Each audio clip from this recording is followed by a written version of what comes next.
If you're listening to this podcast, there's a good chance that you're a hunter or you just enjoy the great outdoors.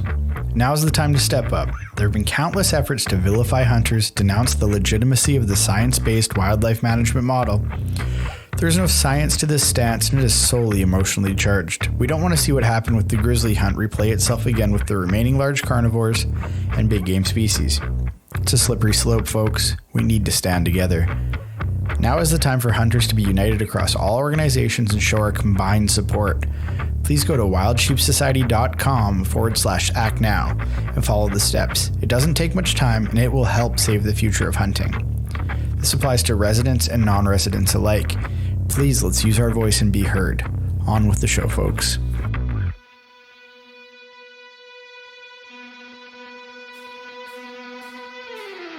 This is episode 41 of the Wilderness Locals podcast. On this episode, Wacedog chats with Randy Cooling about hunting and traditional archery. Randy has killed about everything you can kill around the globe, all with his stick bow. This podcast is brought to you by Kifaru International, the toughest hunting gear on the planet, bar none. Frontiersman gear, high quality, completely custom, handmade knives in the heart of the Peace Country. And as always, we're brought to you by Just Shooting Arrows, BC's premier archery shop.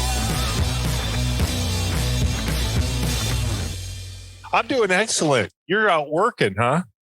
Yeah, I'm in a bush camp right now in the middle of nowhere. So we got Wi-Fi, so at least I can do these a little bit. The sad thing is your Wi-Fi in a bush camp is probably way better than what I have right here in Michigan, being close to cities. It's absolutely it's absolutely terrible. Right on. Yeah. So are you guys up and allowed outside yet, or are you guys still locked down and all that stuff? Yeah, no, everybody's out running around. There's still some signs on doors, built, gas stations and stuff that says mask required, but some people are wearing them, some people aren't.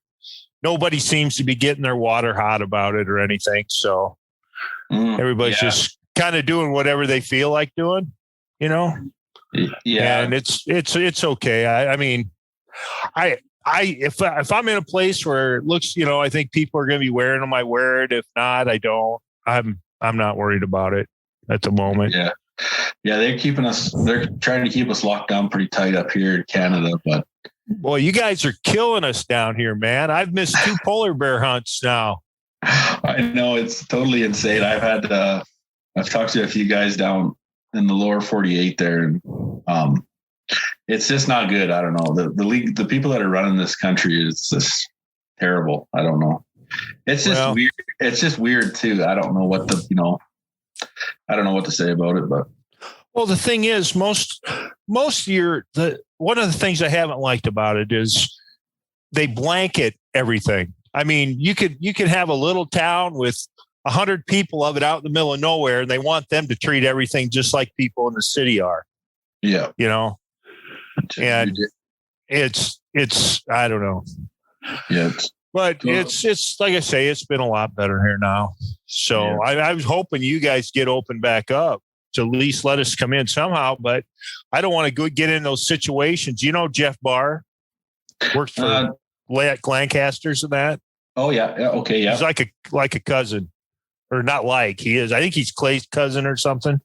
Okay. Did you see that deal where he came back from helping with guiding desert sheep in Mexico, and he got into BC, and they want him to go stay. Now, you can correct me if I'm wrong on any of this. This is how I understood it. They want him to stay in a government hotel for 10 days. And he walked away, and they gave him he said he wasn't going to do it. And they gave him a ticket for $3,419. And if he doesn't pay it, they revoke his driving privileges. Does any of that make sense? Yeah. So what it is that's all right. It's just how they're trying to make you quarantine in a hotel. If you refuse, then they give you the ticket, and you either pay the ticket or they force you to go to court. But if it goes to court, it's immediately thrown out. So either you pay the ticket, which they hope you do, or you go to the hearing, and it gets thrown out. So everybody's just taking the tickets, and then you got to go to your court date. It's just a giant pain in the ass. basically they're trying to make you quarantine, but nobody's doing it, which is good. Yeah. It's I don't know. It's crazy. Hopefully all this turns around pretty soon, by fall anyway. I got friends that are planning on going up moose hunting, this fall. It's hard on everybody up here. It's a lot of business for outfitters is being lost because of all this madness. Well, that's what I wondered. I mean, they're doing this to all these outfitters. And the government's not giving them any kind of compensation or anything, trying to get through this? Not that I'm aware of. And I got some buddies that are out, pretty close friends that are outfitters and stuff. And it just sounds like they're on their own pretty much. So hard to say. Wow. Yeah. But that's whatever. That's probably enough COVID talk for me. Yeah. We shouldn't even started there, but so I seen you were hiking the other day. Are you going for dolls in Alaska this year again? No, I wish I was. I'm probably going to do a little backpacking for elk, and I haven't got it all set yet.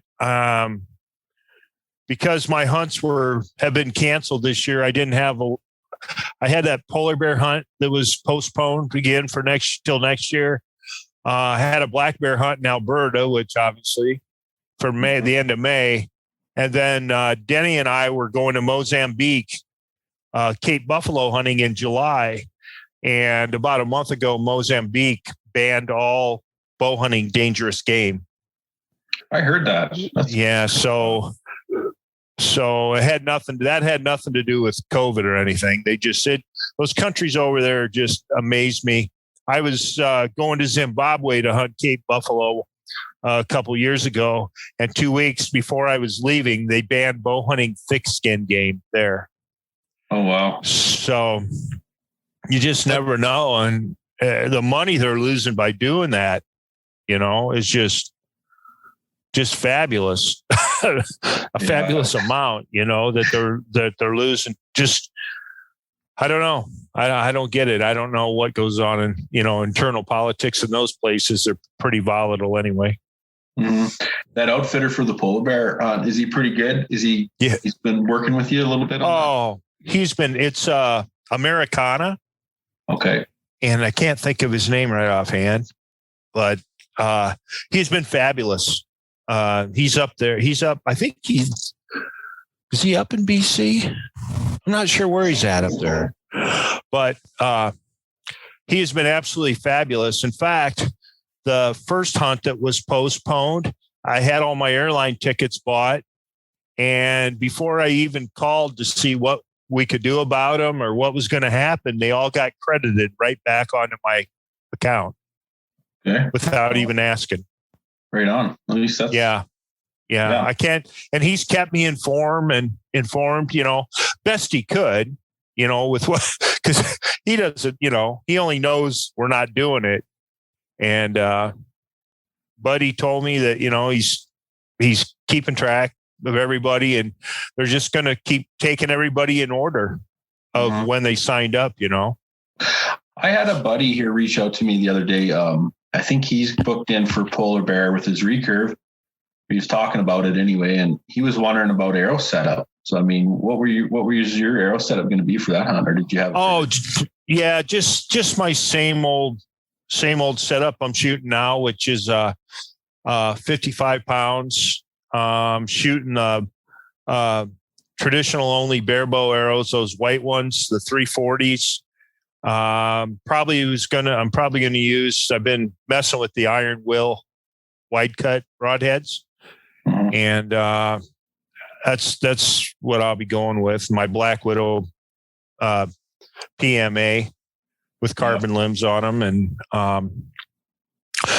bears overall I've shot a brown bear and grizzly bear, and bears I like having a little more broadhead on.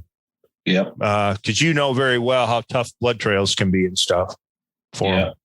Yeah, you betcha. I know. And I think they're all the same. I shot my brown bear with a Zwickey No Mercy, just a 2-blade. Nice. Yeah, and not one bit of blood from where I shot him to where he died. Nothing. We couldn't find any. One of the guys were up on top, up on the mountain on the side of it, or big hill, or whatever you want to call them there, where we were on the peninsula. But he watched it. He could see it, caught it in the alders where it laid down. So he knew right where it was. And then we walked over to it. We waited 3 hours and walked over to it. But we went down to where I shot it across the river. I actually shot him across. He was on the other. I was on one bank and he was across the river on the other side. And it was, I don't know, a little over 20 yards. But we went there and we did not find one drop of blood anywhere. Even where he laid, there wasn't blood on the ground. Unbelievable. Yeah, they really yeah. And it's, I don't know. So I'm a firm believer in bears, and I've shot a few black bears, but you know, by far no expert on shooting bears. But I shot a bear last year with one of them iron will wides, and it was the most unreal blood trail I've ever had out of a bear. I was nice. Yeah, I was pretty impressed actually. So I just got him in December, and I was going to try and poke a deer, and I didn't get a chance. Didn't get a chance to shoot something I wanted with them, but they're really impressive. I shot one into I got a, what do you call them? Just some solid foam targets. You know, I forget which brand mine is, Block Target or whatever. And I shot one in there, I think 25 times, and it would still shave hair. Yeah, after that many times. Yeah. That really impressed me how well it held up like that. And he's got all kinds of options with him and stuff. Was that the first thing you shot with him? Yeah, that was the first thing I shot with him was a bear. And I sent the video to Snyder and he's like, holy shit. Oh man. Yeah. For a bear, it's wicked. It was pretty wicked blood, but yeah. Good deal. Yeah. Well, you made me feel better too. Yeah, I've had some bad things happen the last couple of years with good shots.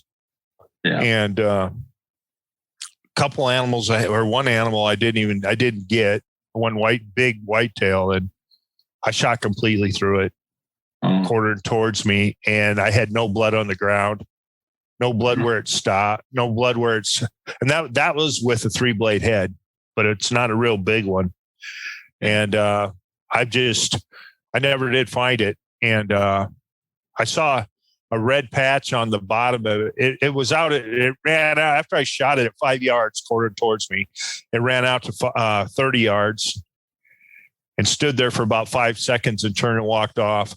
And I hopped down and looked at my arrow. And I had a little on the arrow that I could tell. I wish I would have had the white arrows at that time, but I had little on the arrow, no blood on the ground. I went over to where it stood for 5 seconds. There was not one blood drop on the ground. And the next day, and then we went out and body searched and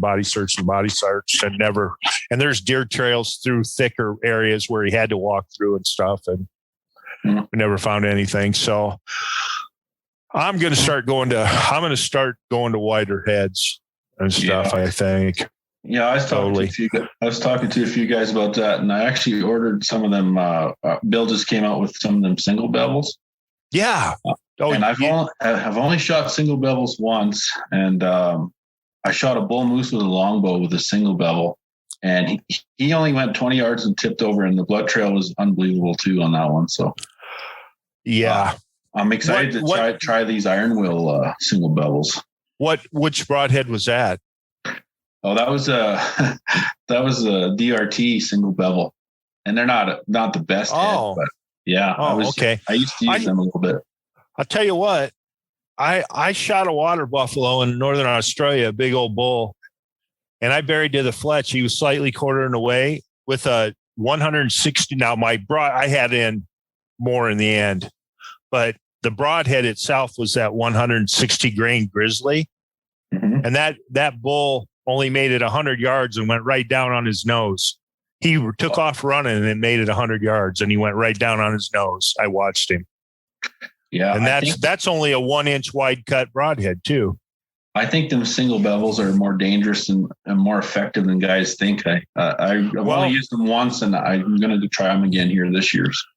That's what Denny has Marie whacking all that stuff with her 32-pound bow, Yeah, unbelievable. Denny Sturgis has his wife. She shot all that stuff in Africa and that. And hell, she shot a kudu and watched it go down. Yeah, that's awesome. As far as, I do know, and you've probably done it too. I have shot them into solid foam blocks and stuff. And you do have to twist them to pull them out. They actually do turn going in foam. Yeah. Yeah. I don't know if they do, I don't know if they'll twist as much in an animal as they do in foam. I don't know. Yeah, they do. Cause that moose I shot him behind the shoulder, and it was, it rotated and it came out about 6 or 8 inches back, and that bull was totally broadside. So whether maybe a bit, I don't know, but I kind of thought, the way it moved through, it kind of looked like it was rotating, but yeah, it opened them up. Yeah. The stuff I've shot with them, I've never looked that close to really see or look at ribs or any of that stuff. I wish I would have now, but I just never did. I guess when you shoot something that goes down, you don't care. I didn't care. Oh, it's dead. Good. That's all I cared about.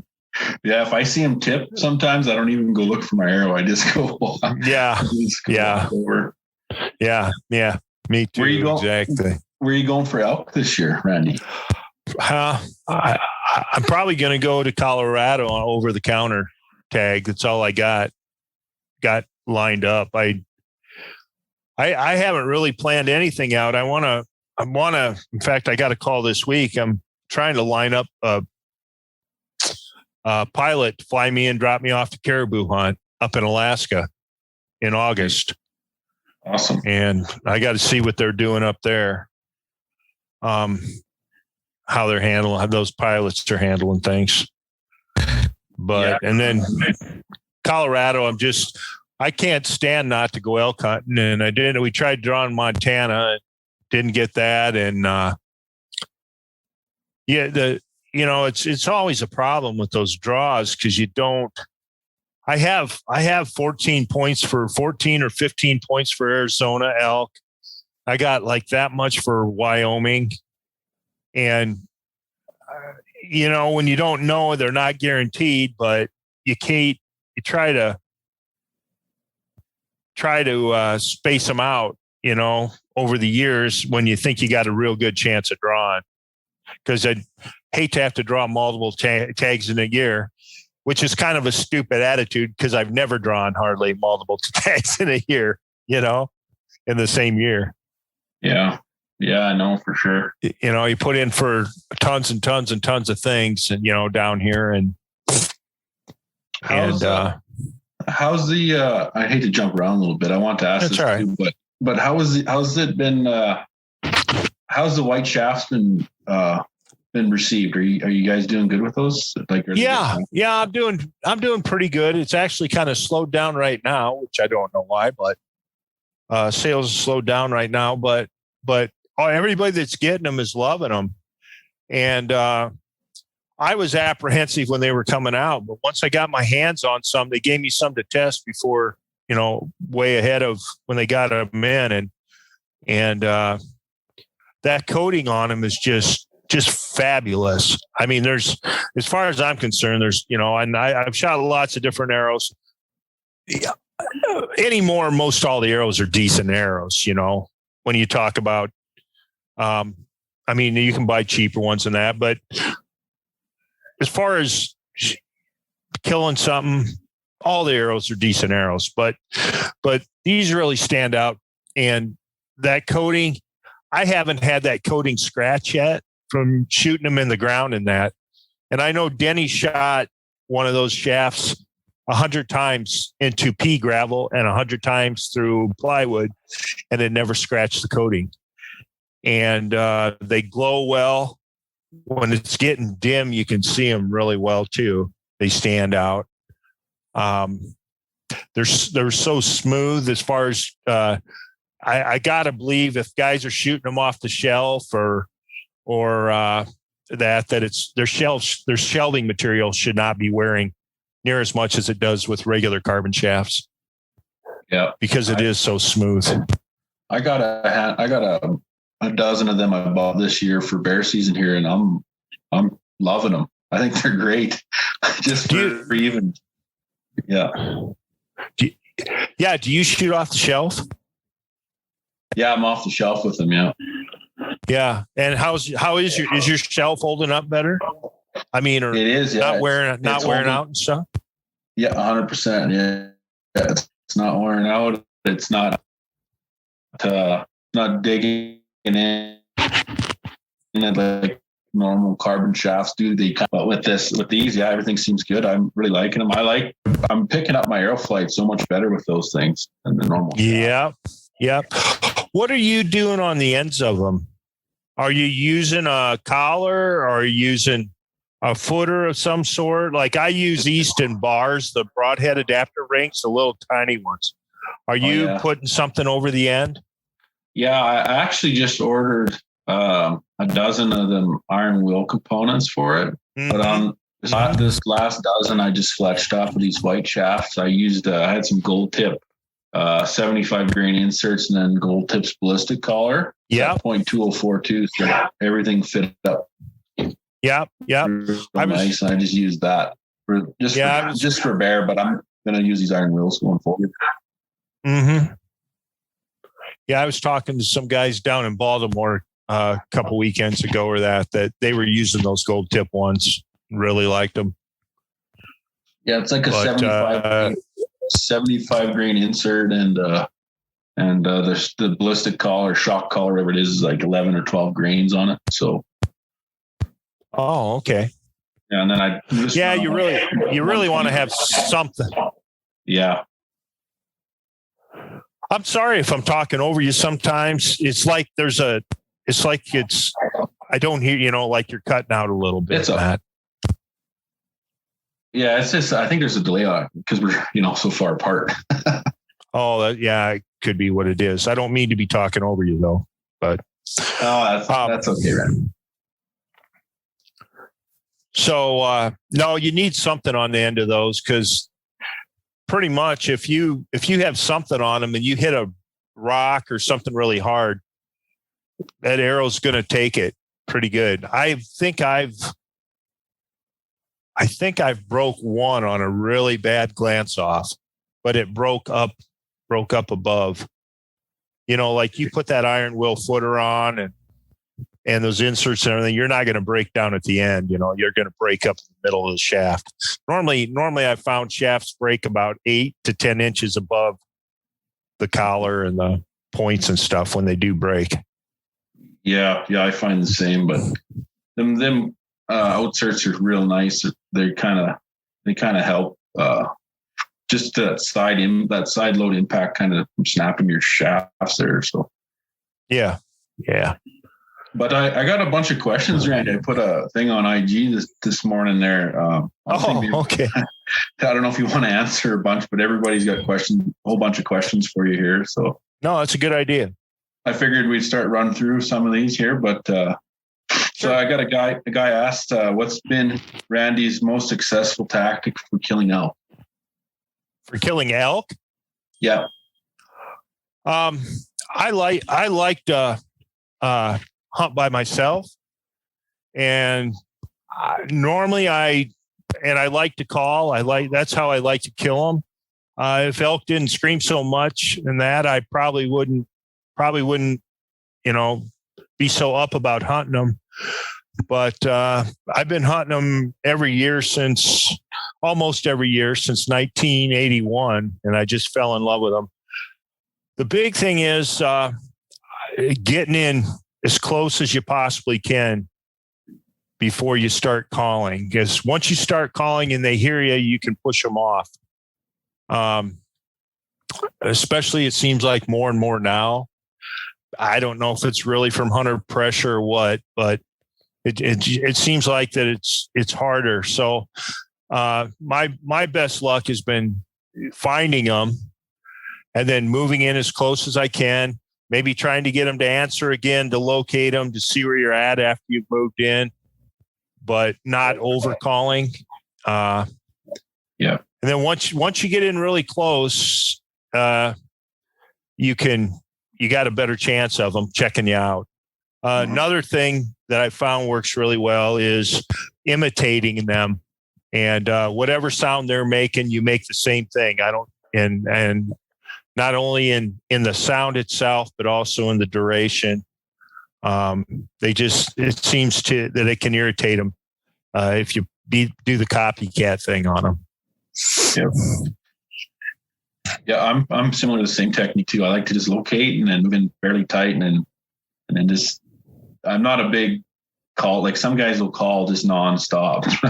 I'm the opposite. No. Yeah, I'm the opposite. I'll call a lot while I'm trying to locate. I mean, I don't sit in a spot and call for 4 hours. I call and maybe wait, I don't know, 5 minutes and I move again.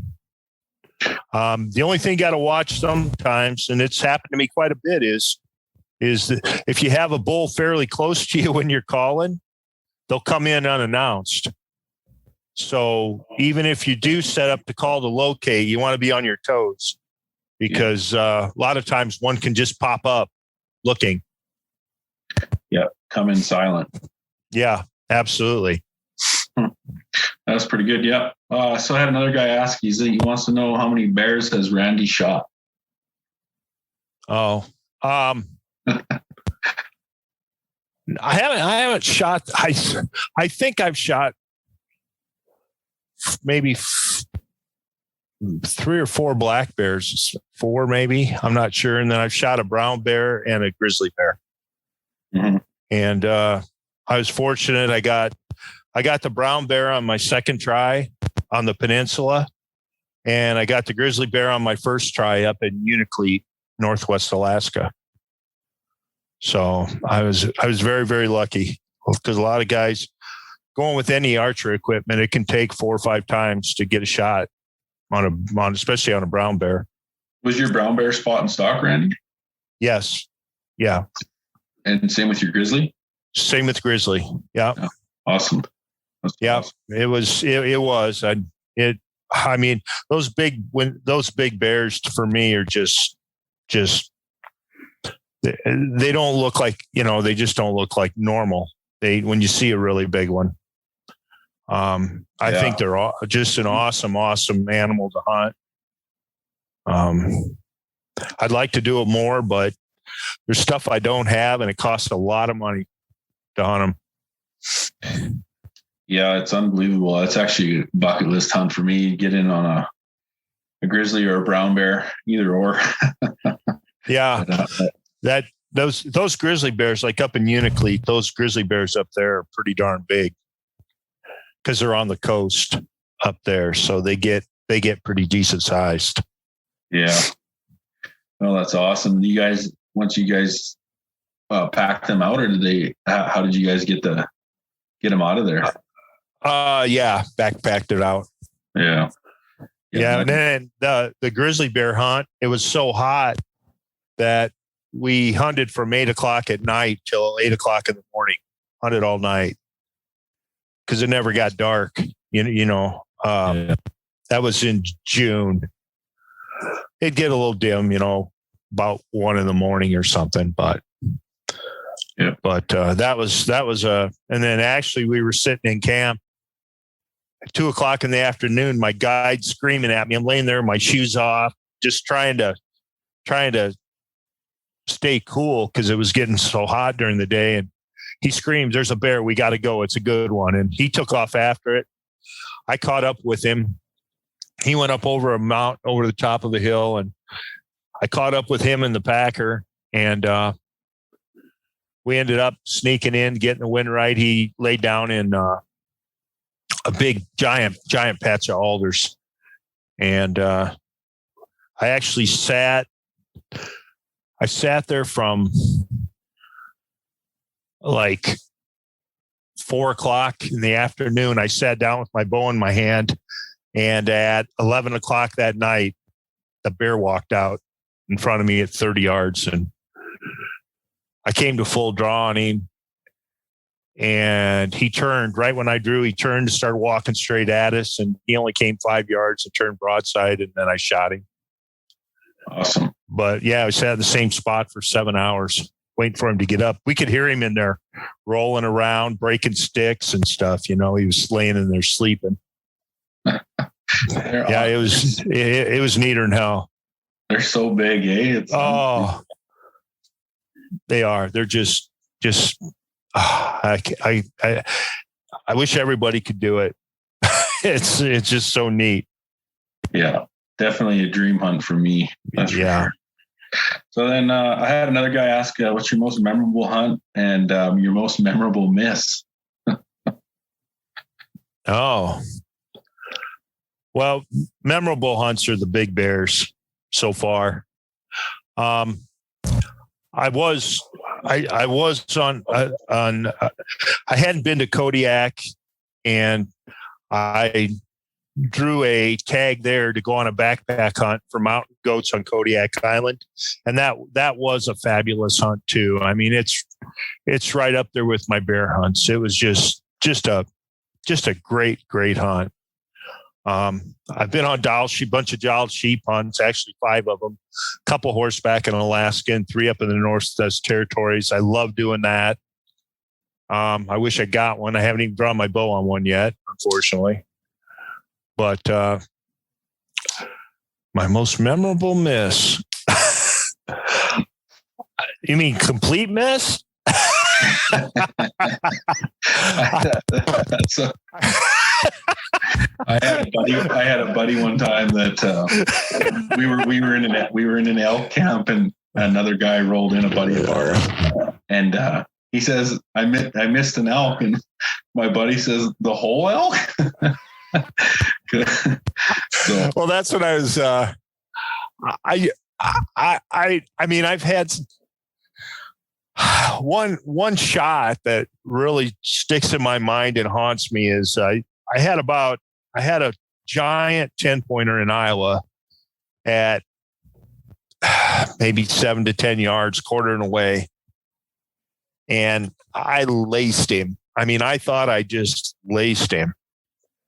And I never saw that deer again. We tracked blood.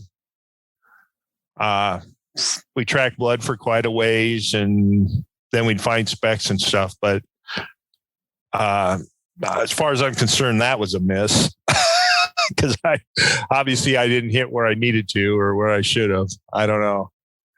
Yeah, I've had my share of misses though. I mean, I'm one of those people. I conveniently forget misses.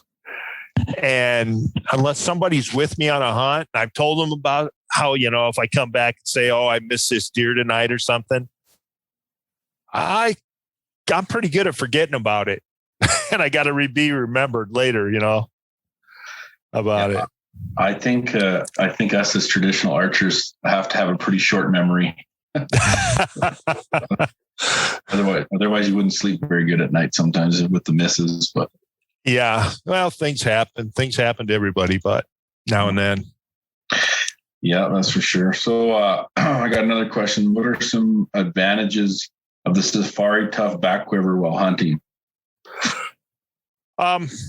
One thing, you can carry a lot of arrows in it.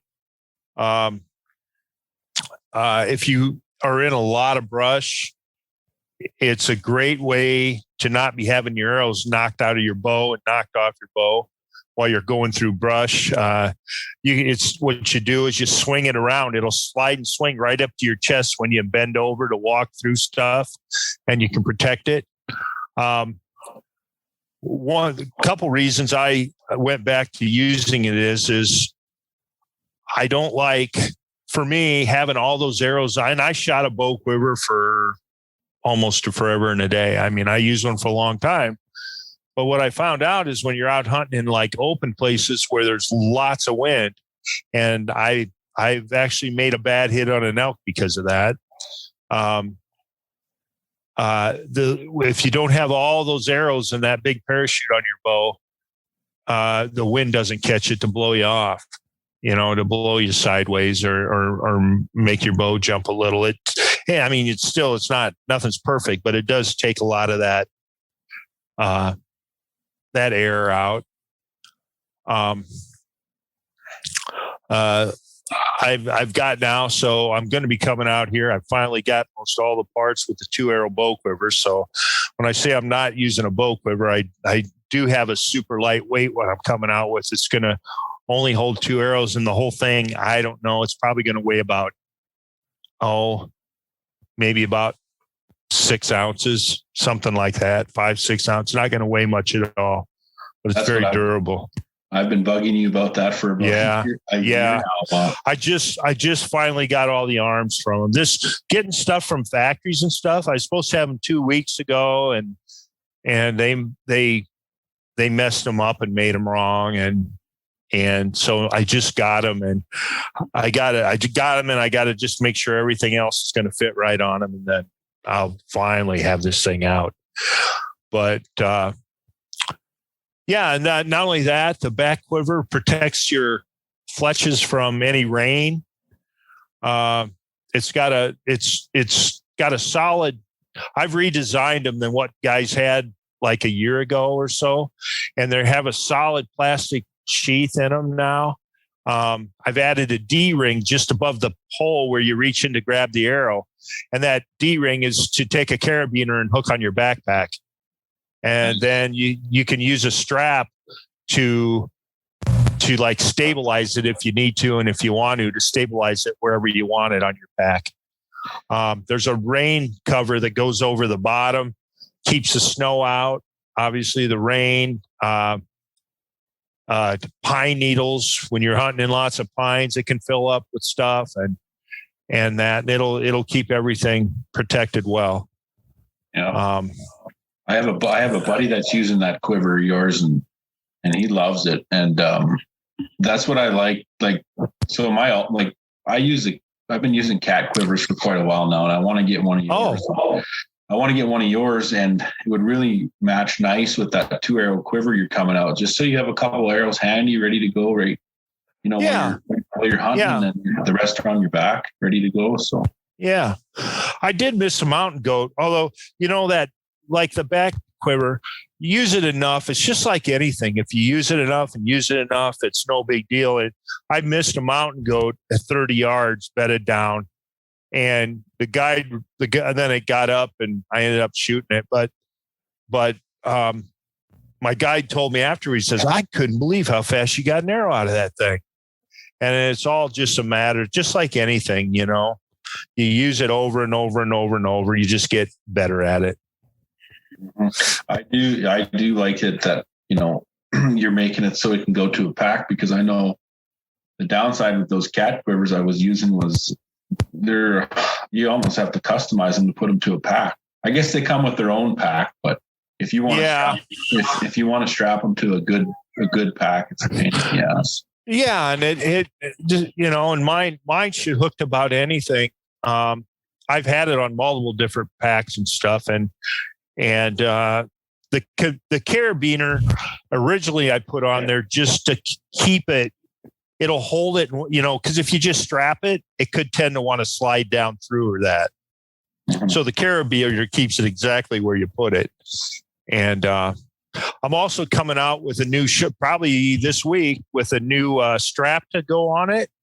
It'll be an optional thing, but it's going to be a wider padded strap. I think it's about 2 inches, 2.25 inches wider, and it's going to be the padded part on the strap. The strap is still going to be the same nylon strap, but it's going to have Velcro on it, so you can actually peel it and move this padded part up and down wherever you want it, and then it'll be there. It won't move. And some guys were complaining that a couple times I heard it from people, you build this awesome back quiver and your strap is shit. And so I went to I got it figured out how we're going to do it. And guys, now we'll see how much they really cared once I get it up there and start selling it. But it's going to be real nice. And it with the webbing that's on the edge of it, guys, like in the summertime, if you're just wearing a t-shirt, that other strap can kind of cut into your neck and rub in your neck. if you're out practicing that. And this will have a rounded webbing on the edge and stuff. So it's going to be a lot more comfortable, and it's really nice. I've been using it, and I had a couple buddies trying it out, and just so they could complain if they could find anything, and no one bitched about it. So I'm going to be getting them out here. I know, like I used to shoot a 6-arrow bow quiver, and then I'm down to a 4 now, just trying to shed weight. And I just want to get more off yet. Like, so your 2 arrows going to be perfect. And I think a lot of guys, if they would just try a back quiver like you make, I think they'd be quite surprised how easy it is to use and how handy it is. Cause I really enjoy the use of a back quiver. Yeah, you can pretty easily put 8 arrows in that thing too. Mm-hmm. So it's very nice. It's very handy, but you know, it's just like anything. You got to commit to it and give it a try to really find out. Yeah, for sure. So I got another one too. He wants to know what Randy would rather hunt, Alaskan goats or BC goats? Alaska goats if I can hunt on Kodiak Island. BC goats, I just hunted there one time, and there was lots of goats. Mm-hmm. And that was a pretty darn good hunt too. It was rough. It was like I've been on 3 goat hunts, and the first 2 goat hunts after I did it, I swore I was never going to do it again. It was just rougher than hell. Even the one up in BC, they flew us in on a high lake and dropped us off. We had to crawl up a chute. And the worst thing about that one, I mean, I shot my goat the first day there, but when we were packing it out and going back down with it, I fell 12 times and slid down in the rocks. My guide fell 5 times, and it was just so hard loaded up going down through there. And one time I fell and I slid about 15 feet, and I got my heels planted and to stop me. And then I noticed right when I got stopped, I didn't have my bow in my hand, and I got lifted up and started looking here. I'd let my bow go, and it fell under my pack and came unstrung, and it was sliding down in the rocks underneath my backpack. Oh. And, so that one had to go get refinished. But that was just parts of that was tough, but it's beautiful up there. I mean, I love goat hunting, but I down in Cordova, that was we had to hunt with crampons on all the time because it was so steep. And I'm not that agilist. I'm not very agile anyway. And so I get used to falling. So, and up there we tried doing it, and one time I slid. The guy thought I was going to go off the edge of a cliff, which I didn't think I was that close myself. He just got nervous. I think I was sliding down, but the goat, of all the sheep hunts I've been on, that goat hunts are where I've had to hunt goats has been worse than any of the sheep hunts as far as the terrain and moving around in it. And that it's totally different. What do you find when you're getting close to them goats, Randy? Were you guys just bedding them up and then trying to sneak in, or trying to get ahead of them? Or that's what we did on the first 2 hunts. And actually my second hunt, I shot that goat, and I found out later in the video, I shot it kind of low left, and I found out watching the video, I collapsed when I shot. I didn't think I did, but when I watched the video, I did. And it shot low left, and then I put another arrow in it going straight away from me, and couldn't get to it soon enough, and it walked off a cliff into a gorge, and we couldn't retrieve it. And so that hunt was done, and my goat was somewhere in oblivion. And it's funny, up on the Kodiak Island, the guides put on white. They saw 2 goats going across, and most of that was bedding down, sneaking in. but then they saw two going across a ridge and they put white on and they went out there and acted like they were feeding, and them goats actually angled over and came over by us. And they got nervous. They came up and they got close to us and then got nervous and started circling to get away. And I ran up to that ridge where we last saw it and got up on top, and one of them stopped, and I shot it at 31 yards, and it didn't go far and went down. But the thing about the Kodiak, like that hunt, from where I killed that goat, we had to hike 13 hours out to the ocean to get a plane to pick us up. And it was all a lot. Some of it wasn't that bad. Some of it was. And then going down to the ocean and on Kodiak, you got to go through all this bear brush, and there's bear trails, and you'd walk on the bear trails, but you couldn't see them because it was so thick. You could just feel them under your feet. And my guide, I only had to carry about, I don't know, maybe 50, 60 pounds out on that. My guide carried 117 pounds out, and my packer had 100 pounds for packing that goat out. Yeah, them guys were loaded. They were, by the time we got down there, them guys, and they're animals. They're Coast Guard swimmers. And these guys were animals, and they were worn out time we got down there. Yeah, I can imagine. Yeah, I'm doing my first goat hunt this year with a recurve. So, oh, no kidding.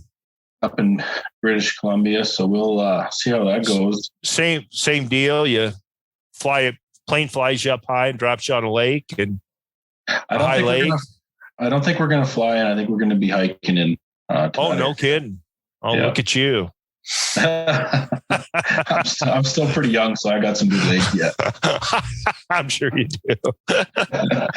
But yeah, no. I think next year we're probably going to do a flying caribou hunt in BC, but this year I think we're just going to try this area out for goats and see how it pans out. What caribou you hunting in BC? Must be right up by the Yukon? Mountain caribou. Yeah. I don't think it's that far north, but the area I'm not sure. Ty kind of lines it all up, but yeah, we're going to fly in on that one. I didn't realize there were mountain caribou in BC. I thought you had to get up to the Northwest Territories and that. I'll be darned. And even over in the Yukon, I knew there was, but yeah, interesting. So I'm booked up for the next couple of years on that stuff. But other than that, good for you. Yeah, I want to start checking some of this stuff off the list before I get. You ain't kidding. I just keep talking about it, never do it. So I want to start getting at it. Yeah, some of the stuff, the big stuff, the mountain stuff, and that it just, I wish I couldn't afford to hunt it when I was young. Is the trouble, So now I'm working my way through it and not been very lucky with some of it. Goats haven't been that bad, but with sheep, I've not been very lucky. How does that kind of work with your with the Dall sheep you've been going after? Do you have to buy that sheep hunt every time you go, or do they let you carry? No. Yeah, no. I paid for every one of them babies. Oh wow. Yeah. Wow. Yeah. Yeah. No trophy fees or nothing there. You pay the full amount, and they got plenty of people wanting to do it, Mm-hmm. So. And you just retired last year, was it? Yeah, January 1st, I retired from my real job. I worked on elevators and escalators for 42 years. Yeah. Yeah. Are you liking retirement? Yeah, but I'm so busy. Today I was kind of stressed out this morning, and because I have so much to do now. Now I got stuff that's been sitting around the house that needs done, and I've done more with Safari Tough now than I've had it for a year and a half. But while I was working, it was hard for me to work at it very much. And even then it was getting up at 3 a.m. to do stuff before I go to work, or work until midnight at night and stuff, and getting up at 5 to go to work. And I'm too old to be running those kind of hours all the time. Yeah. So I was getting tired of it. Did it so long, I was just getting tired of it. Yep. I hear you. I hear you. There. Yeah. So I had a fella here who asked a .003 or better barebow shafts in the future. I think he's talking about tolerances on. Shafts. He wants. I always have. I'd say the white ones, they only geared .006, right? And straight, first of all, I don't know if there's many guys shooting barebow that could tell the difference. You know what I mean? And I always bought the best and the straightest I could get. I thought I had to have .001.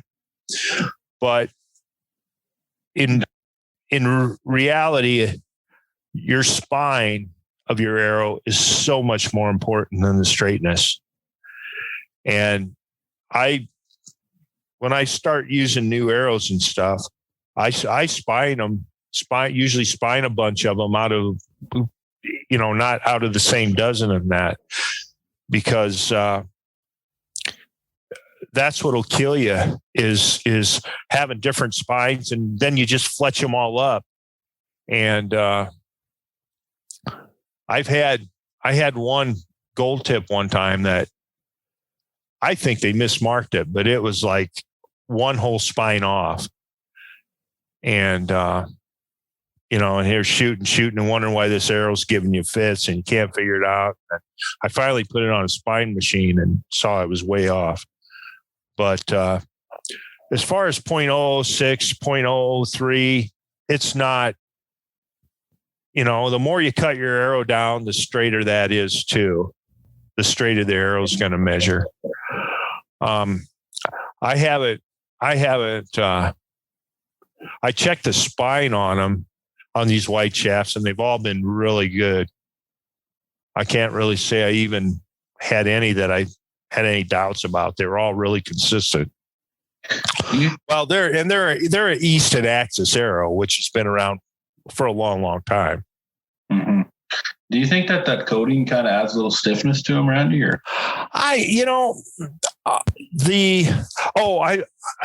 it adds weight, but I don't know if it really adds stiffness. I never checked them again. Of course, do they make a black Axis even? Because all of them got the ones I know got camo coating or got. I just went back to these Axis. So, and I was shooting there's a Easton traditional Axis. They have a wood grain one. Mm-hmm. And I shot those, and those specs were the same as these, and everything checked out the same. So I don't know. I don't think that changed. The thing that can screw you up is going from weight grains per inch, because when you get a heavier arrow, it makes your arrow shoot stiffer, and you're going to need less point weight when you're tuning it. Yep, 100%.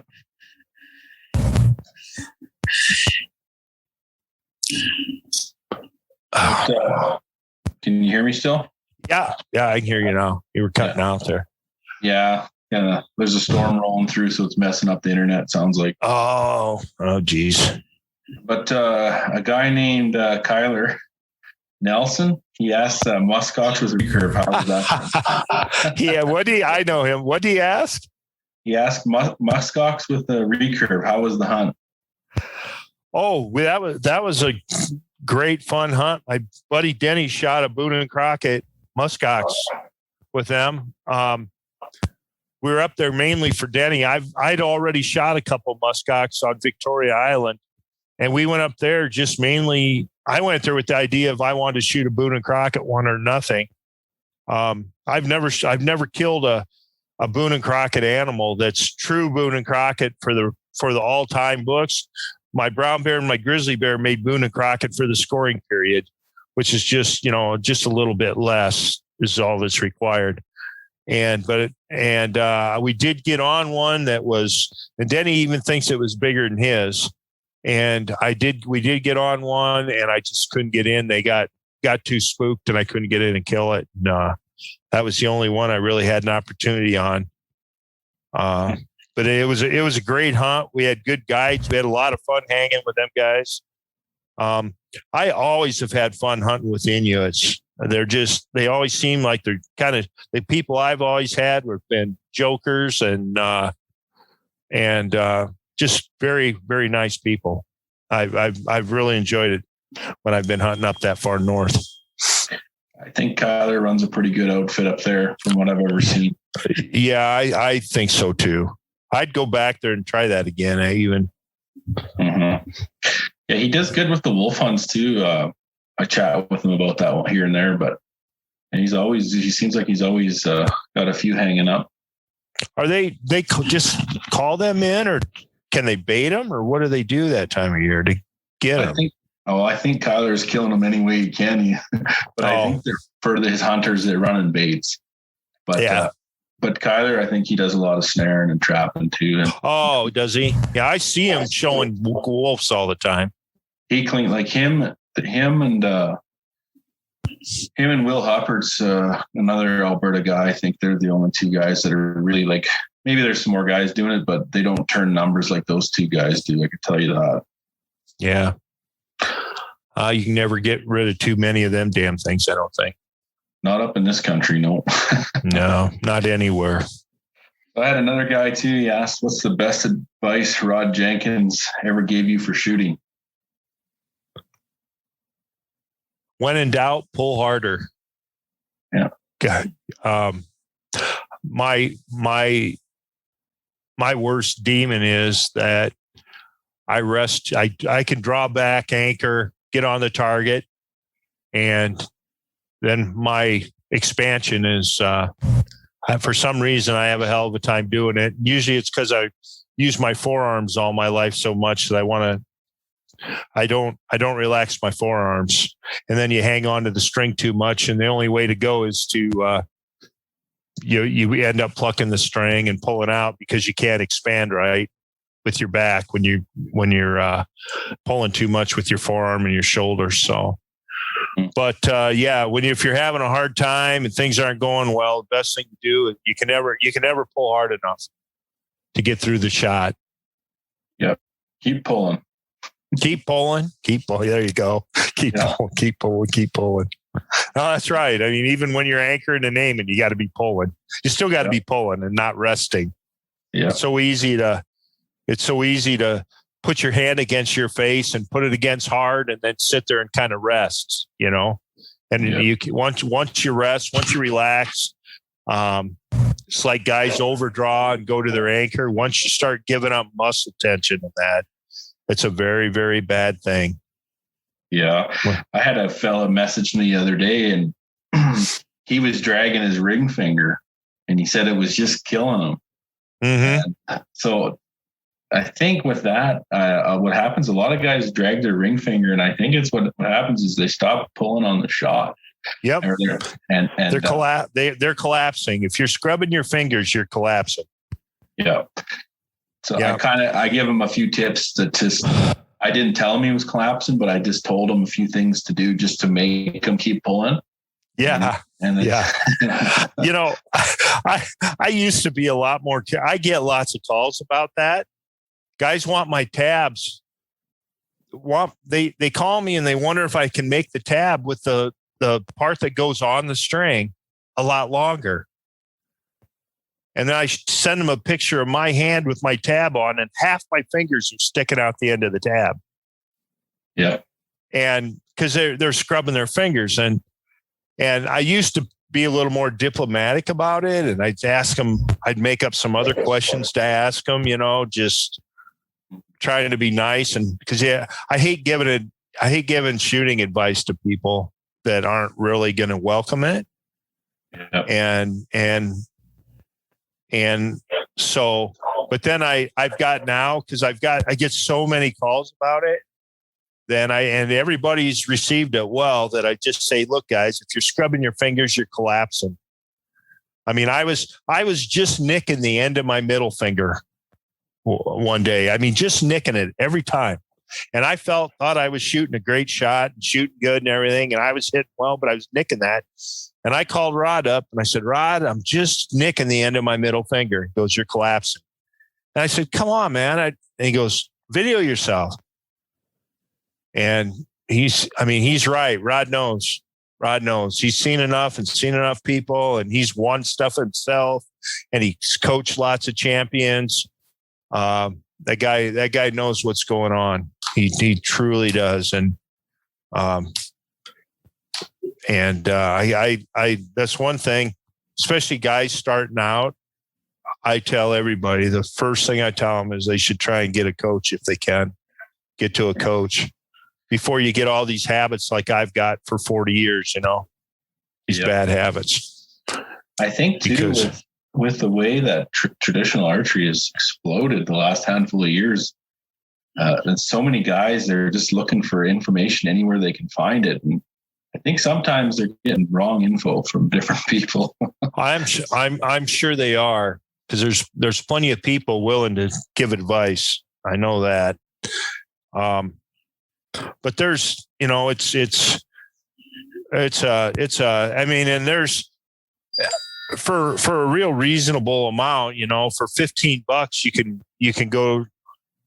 you can download Masters of the Barebow 3 from Traditional Vision Quest. And I do sell some DVDs, but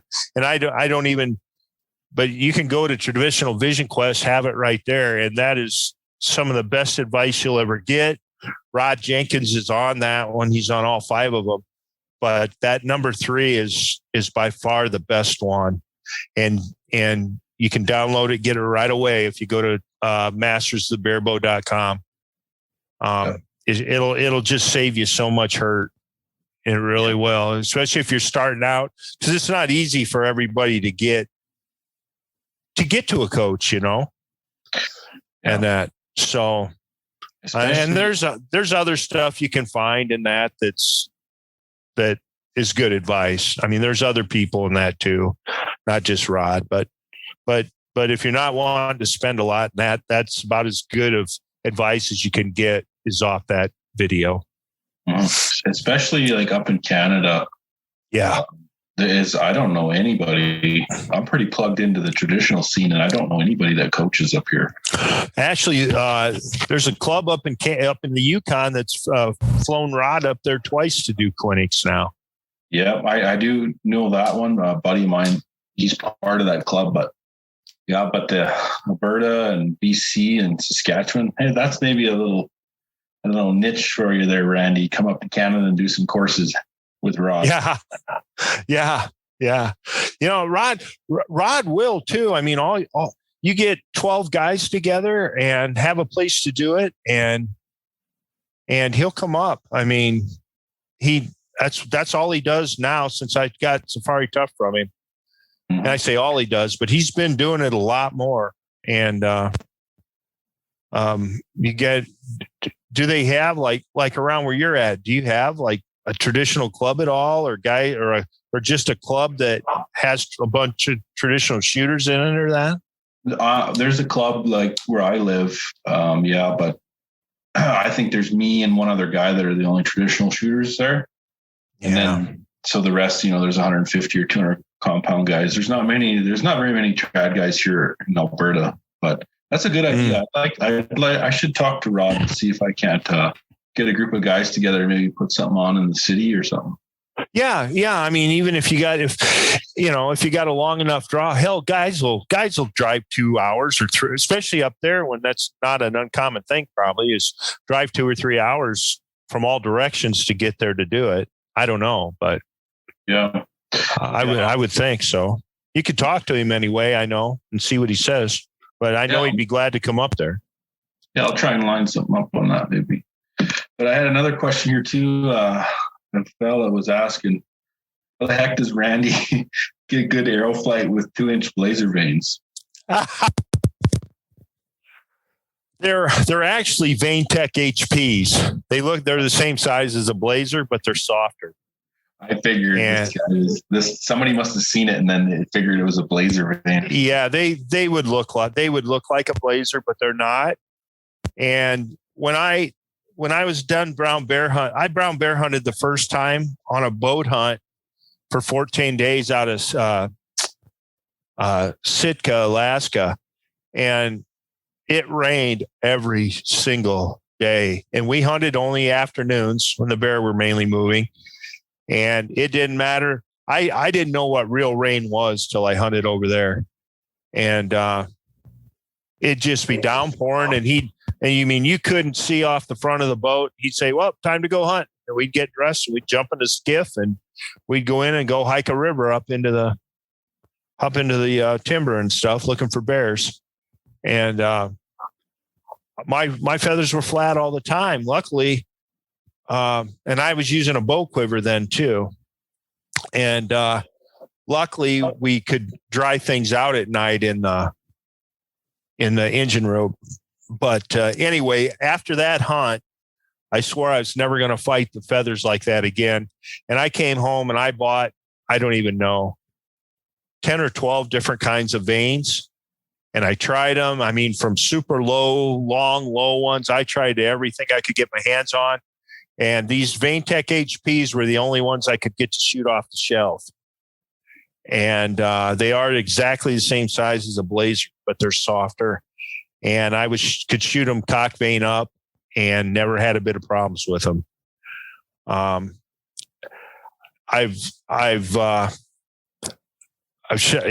now shooting an elevated rest, shooting off a springy, it's even less critical off of that now, you know. But the thing is, and I've tested them. I've shot trad vanes. I shot a bunch of stuff in Africa using trad vanes just to try them out and use them.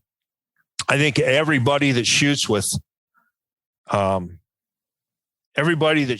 feathers should have a couple trad vane arrows with them, whether they want to use them all the time or not. They're a little harder to deal with. They're a little harder to glue on. You just got to take your time with them. But they'll shoot as far as I could tell, they shoot like your feathers. I mean, they're just a super thing to have if you're going to be out in the rain, to have a couple of those with you. But my little vanes, and I've tested them against just a 3-inch trad vanes and stuff. And those little tiny vanes, it's the same thing as having a good side wind. I don't get near the drift, and my arrow doesn't, it doesn't catch the back of my arrow near as much. Yep. And they shoot so good for me. I shot so much stuff with them that I really have no reason to change back. Not only that, from Lancasters, they're like $11 100. Can't hardly beat that for having to refletch, can you? No, that's a pretty good deal. Huh? Yeah. That's a pretty good deal. I have about 1,500 feathers at home. I'm trying to burn through them as fast as I can. Oh, them things cost so much anymore, and it's getting worse. It's crazy. Yeah. And actually, I bought out. There was an old boy down the road, and I found an ad on the internet that he was selling old archery equipment. I'm a sucker for antique stuff. Yeah.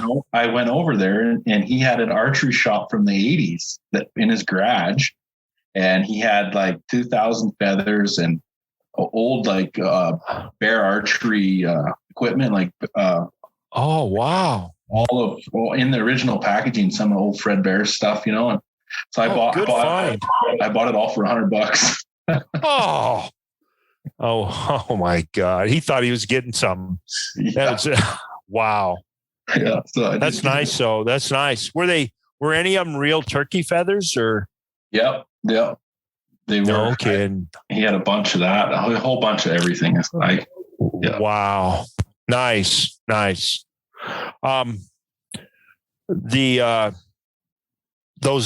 little 2-inch vanes, I just wanted to say, if anybody is thinking about trying them or that, Arizona Easy Fletch makes a Fletcher to put 3 vanes on at a time, and that thing puts one hell of a helical on, believe it or not, with those little 2-inch vanes. So I would really recommend, if you're trying them, to get one of those. They're probably about $50 for one, but you can put 3 vanes on at a time. Yep. And then I glue them on with Fletch Type Platinum. I use an Aero Wrap Fletch Type Platinum, and I don't clean them or nothing. I just take them out and glue them on. I tried putting on some trad vanes, and I have one of them boning tower jigs or whatever. Yeah. And the quill on the I couldn't get it. I couldn't get them to really stick to it. One to pop. Was it one to pop through the slot? Yeah. Yeah. You can't use those on they're like an Arizona Easy Fletch. I have a 3-inch one that they make a one for 2 1/4, or about up to 2 1/4, and one for up to 3 1/4 maybe, or something. And I shot 3-inch trad vanes, and I did make them work in that. The slots were tight enough, but you almost need to have, like, they used to make a Teflon tape to put on jigs and stuff so the glue wouldn't stick. And you almost need to have something like that in the slot, folded over or something, because the bases are so small on those trad vanes. Denny puts them on with a, not a Bitzenberger. There's and he gets them on fine, but I would put them on with a Bitzenberger if I was fletching them, because those bases are so tiny on those. Yeah, that they're hard to work with. Yeah, and Denny also had to use is it AAE Max Fletch or something like that? I was super glue style glue to put them on. I've always used Fletch Type Platinum, and I had no problems. But Denny fletched a bunch up with that, and we went out to shoot, and his vanes were just flying off in midair. So, yeah, we were at an archery course shooting 3Ds, and he left little dead veins all over the place. They would fly off. And so he ended up going back to using the super glue stuff on them. I'd like to shoot around with Denny one day. I think he'd be a good guy. He seems like he's pretty quiet. Hey, he could care less, Yeah, he is, but he's funnier than hell. I mean, if he walks up with if he's somewhere with a whole bunch of people around and stuff, he doesn't say too much, but that guy's sharp as hell and funnier than hell. I mean, I talk to him about every day on the phone. We talk. In fact, he called me right while I was trying to get in to talk to you. And I told him I'd talk tomorrow, because we're working on some archery stuff, figuring things out. But yeah, no, that guy, he can be just funnier than hell. I mean, have you crying. Yeah. You got to want to get him on. Yeah. I want to get him on here too, a little bit. Yeah. Shoot the breeze some, but sure. I got another question too here. A guy wants to know, what's the best way to get ahead, or how does Randy hunt caribou? Basically, I think is what he's saying here. What's the best way to hunt caribou? I'm trying to think about all the ones I've shot. Most of them, most of them, it's see them before they see you and try to set up ahead of them and get in a dip, depending on where you're at. You don't want to, they're not going to walk right up to you. If they see you, you'll be kind of strange to them. I'd say they're not, the ones I've been around, they aren't like trying to shoot a cow's ear or something where any movement, they're just going berserk. But I normally just try to get ahead of them, or find one bedded down and sneak in on it. Yeah. And have you just been to Alaska for your caribou, or do you go to? That's the only caribou I don't have. I got a mountain caribou in Northwest Territories. I got a woodland caribou on Newfoundland. I shot a Quebec Labrador caribou in Quebec back when you could kill 2. I went up there 3 times, actually. Back when that was kind of the hot thing to do back in the 90s. mid 90s, probably late 80s, mid 90s. It was a real big thing for guys going up there. And I shot a Central Canadian Barren Ground caribou in Manitoba. So you got them all then, by the sounds. No, I don't have a central. That's why I want to go this August. I don't have a Central Barren Ground one in Alaska. I went there one time and I didn't get one. I passed. I mean, we saw some caribou, but I wanted to try and get a decent one. Excuse me. I want to shoot a decent one. I don't think they have that Quebec hunt anymore, do they? No, I don't know. I mean, there's parts of the Northwest Territories you can't shoot Central Canadians either. Uh-huh. There's a place up there called McKay Lake that people used to go to and, knock down 2 Boone and Crockett. They were so good. And no, that one's gone. The caribou in Newfoundland got so bad. When I went, I'd pay $3,500 for the hunt. Now they're $13,000 for a woodland. Yeah. Plus woodland are the smallest rack wise, they don't get very big. Most of them. There's some nice ones, but they call them stags, don't they? Yeah. But I think the caribou thing, I think it's getting less and less, to be honest. It is. That was our focus on this BC caribou thing. We want to try and get it done here before the government up there does something stupid. Yeah, for sure. Because I didn't even know you guys were hunting. Like I said, I didn't know you guys shot mountain caribou in BC. Yeah, didn't know you had them. Interesting. Yeah, I love caribou. I love eating caribou. And they're just fun to hunt. Those hunts back in Quebec used to set up on a river. You could hit the migration right, just sit there and you'd have hundreds and hundreds of caribou come through. That sounds awesome. Oh, it was. But I went there 3 times before I hit it really good. I shot a couple small ones on the first time and then a decent one on the second time. And then I finally killed a record book one that was like 350 on the third time I went. Wow. But then my mount. I was just going to say, I watched some old videos on YouTube from that time frame you're talking about when that Quebec migration would happen. And then guys would just hunker on top of riverbanks. They just hunker down and the bulls would just funnel by them at 10 yards. It was something else to watch. It was neat. If you could hit it right, it was awesome. Just seeing all them things coming through. And it seemed like when there's that many together and coming through, they weren't as jumpy or anything either. They were like on a mission and they didn't care what was there or what was around them. Yeah. Pretty unreal. Yeah. Right on. I think we're crowding up in some time there, Randy. Yeah. No more questions?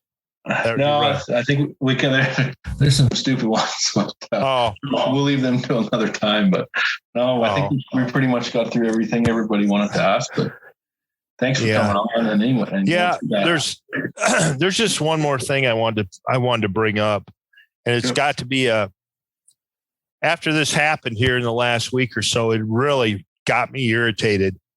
And it's bad enough, guys are losing their hunts and stuff, but you probably saw it. Did you see that polar bear that guy was shooting with a recurve on Instagram?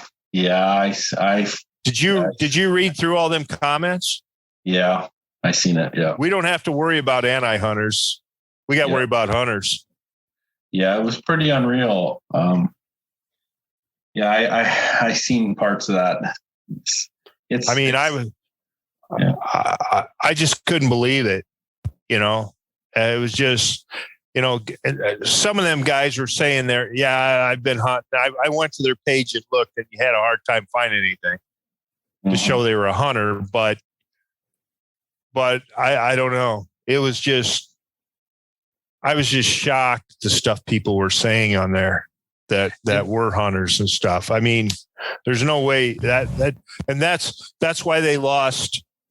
That's why they lost some of the, I believe they lost bear baiting and running them with dogs in Colorado and stuff. Cause there's all these hunters say, well, I don't do it, So yeah. I don't care. I don't care about it. We're in weird times, Randy, I think. And a lot of it is this new, meat eater era. Everybody's under this meat eater umbrella kind of thing. And people they're so-called hunters, but they're against shooting polar bears, or they're against shooting mountain lions, or hunting wolves. And it's pathetic. It's like there's totally opposites in the same community, and that's what's actually going to end up, I think, killing hunting altogether. Is we're so divided like that, Yeah, I mean it was so pathetic. I mean, it actually made my guts kind of hurt reading down through there and seeing that stuff. And I forwarded that to Snyder. He hadn't seen it, to Snyder and to Denny, and then called him. And then he said that if you want to see some real bad stuff, go look at it on YouTube. Mm-hmm. The comments on YouTube. Yeah, I went there and read through them too a little bit. Did you? But that probably drew a bunch of real antis and stuff on YouTube, I would think. Yeah. Yeah. But a lot of the comments too, like you said, it was guys saying that I'm a hunter and this is disgusting. So yeah, I don't know. Yeah. I've never taken offense to anything anybody's killed while hunting. No. And I'm not a big fan of everything, how stuff's taken in that, but if it's legal and, as long as people are doing it, following the laws, and it's legal, it's fine. It's fine with me. It's like, and I'm not going to try and stop it. Because the minute you start giving one little inch on something, the line's just got that much closer to you. Yep. It was like the gun ban in Canada that they pulled here this year, last year, whenever it was, and they went after AR-15 style guns, and then a whole bunch of and everybody in the hunting community said, "I don't care, don't use that." Yeah, right. Nobody stood together, and they ended up taking them freaking guns away. And in all of Canada. Yeah, they banned over 25,000 guns on that ban. What about if you already had them? They tried to do this gun buyback program. Yeah, so you would have to bring your gun in, and the government wanted to buy it back off you. But from what I heard, it was a big flop, and nobody brought their guns in. So I don't know. I don't know what they're planning to do now. But it'd be a cold day in hell when I bring my guns to the government. Jesus, what? Is this like for you guys up there? Is that a reaction from what we're doing down here? What's going on down here? You guys don't get all those mass shootings like we do and stuff, do you? No, not to that degree. I mean, there's a few here and there, I think, but I think our leader is just such a. Yeah, it's, I don't know. The country is mostly liberal. It seems like, so they but is Alberta like, what is it in BC, Calgary, and that the trouble is all the people that are living their own lives are controlled by just a whole bunch of people in one little tiny spot. Mm-hmm. Yeah, is it the same way in Alberta too, like that? Yeah, 100%. Like, how BC is pretty much ruled by Victoria.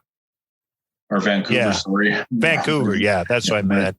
Not Calgary. Calgary's in Alberta, yeah. Yeah, like Alberta's Calgary and Edmonton kind of runs the show. Calgary's more right than Edmonton seems like, but yeah, it's a never-ending battle. Never ends. All the bad stuff goes on, and all the shit that goes on, and people are worrying about what we're hunting. It just kills me. Yeah, it's just kills me. But anyway, that just really annoyed me, and I just wanted to bring that up so people realize, for somebody to think about, because It was just a pathetic thing to read that other hunters would be bashing hunters for doing nothing wrong, Like Snyder says, everybody's in the same boat, and then you got some guys shooting holes in the bottom. Yeah. Exactly. That's exactly what it is. So yeah. Well, thanks for coming on, though, Randy. Yeah. I would. I'd like to catch up with you at the end of the season here and kind of go through and see how you did. Yeah. Sure. Hopefully, I got something to tell. Yeah. Me too. I just don't have anything really set in stone right now, but I got to get on the ball. Yeah, get going. Sure. I'm going to be ordering one of them back quivers too here right away. So. Oh, nice. Thank you very much. I want to get one for my goat hunt. So. Oh, yeah. Yeah. Yeah. I can help you out on that. That's for sure. You betcha. Well, thanks a lot, Randy. And we'll catch up here a little bit later. All righty, bud. Well, thank you very much. You take care. Thanks for listening to the podcast. If you enjoyed it, please subscribe and leave us a review. If you want to support the podcast, please check out the gear on our website at wildernesslocals.net.